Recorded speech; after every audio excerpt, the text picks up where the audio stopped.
So here's a self-improvised emergency face mask. You take a men's normal t-shirt and you're going to basically wear the arm, the short sleeve, as a tube style face mask, with the larger section, the shoulder, is where you put your face, and the armpit's going to be the back of your neck.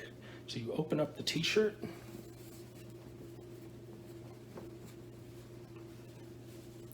You align it so that the seam goes down the back of your neck.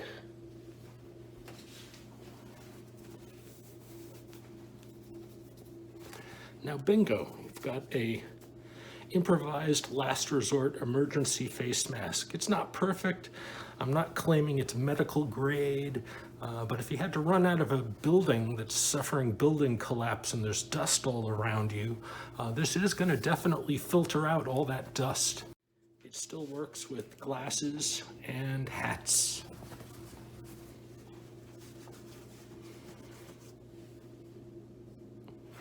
This stuff you can cut off if you want, but then you don't have a functioning t-shirt anymore.